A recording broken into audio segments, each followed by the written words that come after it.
I am Catherine, and I welcome you to learn. Unamsameheaje mtu? Unamwambia nimekusamehe, lakini sitokusahau na kukumbuka. Huo sio msamaha. Huo sio msamaha tulioambiwa tusamehe. Kwenye kitabu cha Mathayo sura ya 18 mstari wa 22, neno la Mungu linasema, Yesu akamwambia, sikuambii hata mara 7, bali hata 7 mara 70. Yesu alikuwa anamwambia Petro. Kusoma hapo utaelewa habari hiyo. Pointi kwamba ukikosewa, ukiudhiwa, samehe. Haijalishi ni mara ngapi, lakini samehe. Usisamehe alafu unasema nina kukumbuka, nimesamehe lakini sitokusahau. Huo sio msamaha ambao tumeambiwa tusamehe. Mtu akikukosea leo msamehe, kesho msamehe. Ndio maana neno likasema kwamba sikuambii hata mara 7, bali hata 7 mara 70. Na pia wewe mwenyewe ukisamehe utasamehewa.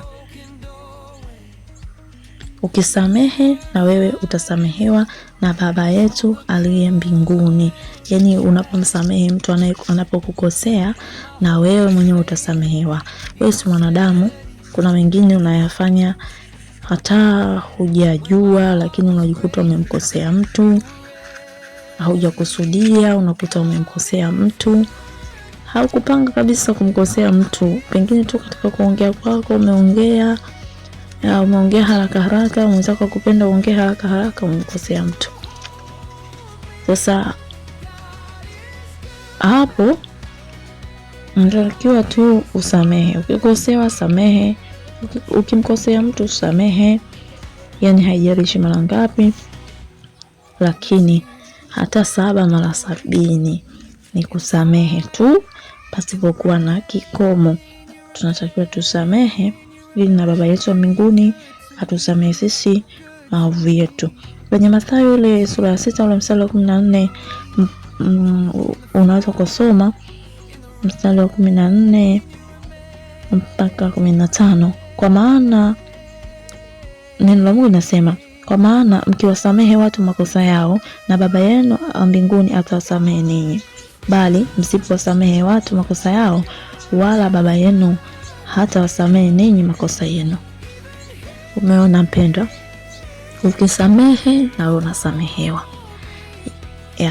Usiposamehe na Mungu hawezi kukusamehe.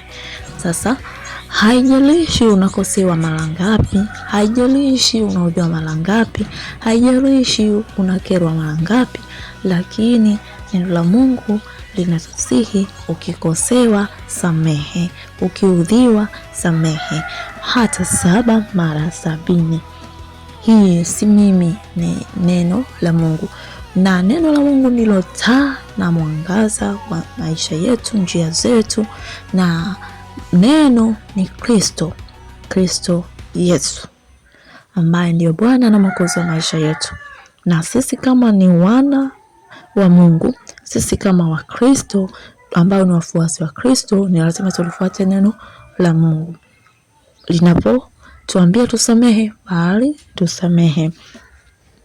Inapotuambia tuachilie, ni kuachilia tu. Haijalishi mtu kakukosa kwa namna gani.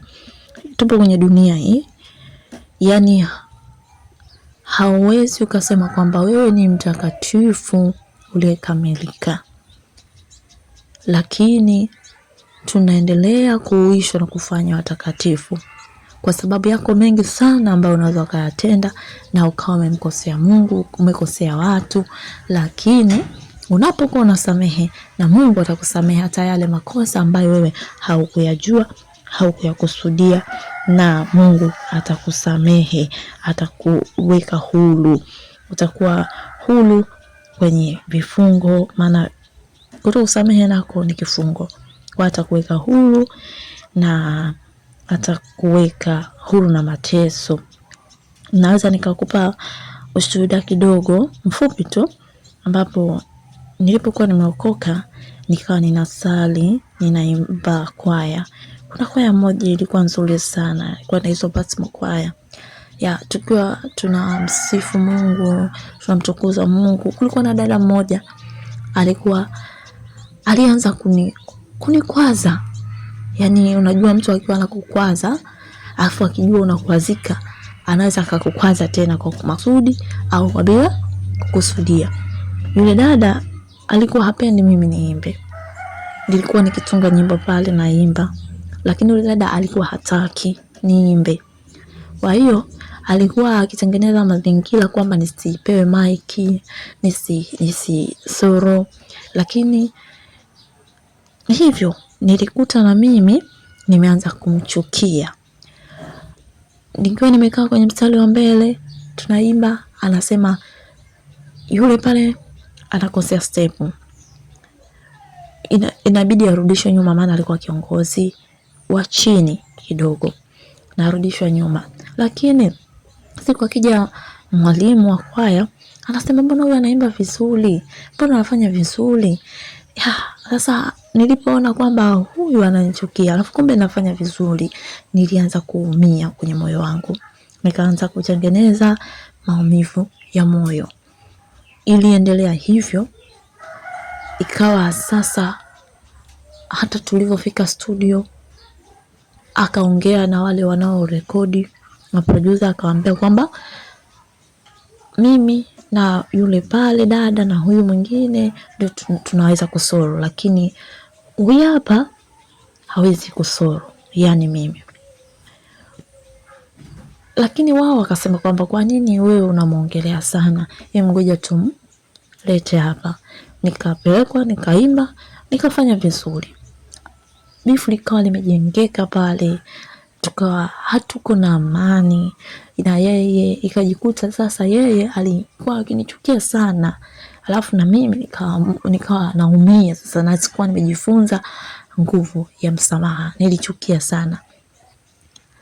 Ile hali ilinisababishia yeye, alikuwa na changamoto ya kutokupata mtoto.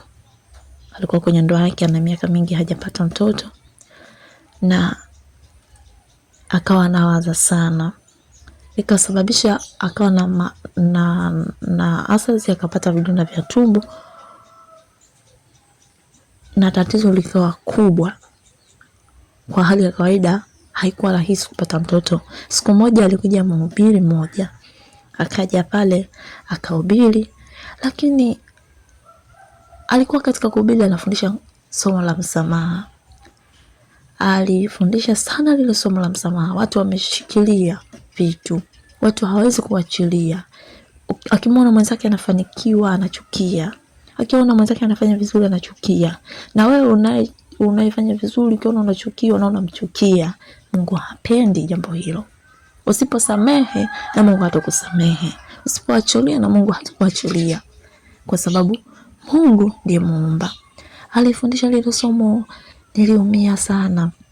Lakini yule mtumishi, jambo moja ambalo nilolishangaa, akasema mahali hapa wako watu wamechukiana sana, lakini Mungu anataka kuwaponya na anataka kuwatendea, lakini kutokuachilia ndiko kumekoshikilia baraka zao.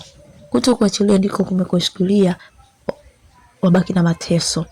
Ninaomba wapite mbele tu, hapa niwaombee, na watakuwa huru na wataona Mungu atakavyowavusha na atakavyowasaidia. Aliita pale watu hakuna waliotoka, ikabidi nikatoka mimi. Nilipotoka akaniambia unamchukia nani? Nikamwambia kuna mtu namchukia sana humu. Ni nani? Nikamuongelesha kidogo kwa sauti ya chini. Akasema basi wewe ambaye una chuki na huyu, hamna amani, njoo.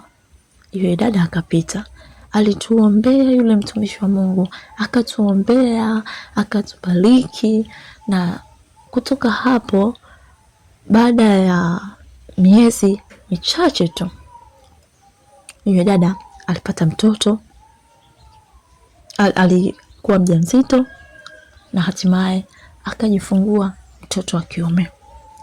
Na mimi nilijifunza kusamehe kwa sababu nilikuwa naumia sana, na kabla amani, bila furaha, na kuwa nawaza tu muda wote, siwazi Mungu, nawaza tu yeye, na wakati kile ninachokijaza katika moyo wangu ndicho sanamu.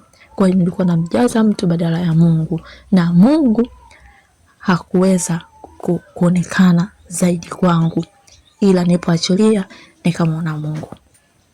Ndio maana ninakwambia samehe. Hajalishi umekosewa na nani, samehe. Hajalishi umeumizwa na nani, samehe. Ipo nguvu katika msamaha. Mungu akubariki. Ulikuwa nami Madam RD. Ninaomba tu kwa unyenyekevu mkubwa, na Mungu akubariki ili uwe wa kwanza kupokea taarifa ya masomo mazuri, mambo mazuri ya usuyo ufalme wa Mungu kupitia channel hii. Mungu akubariki, Mungu akutunze.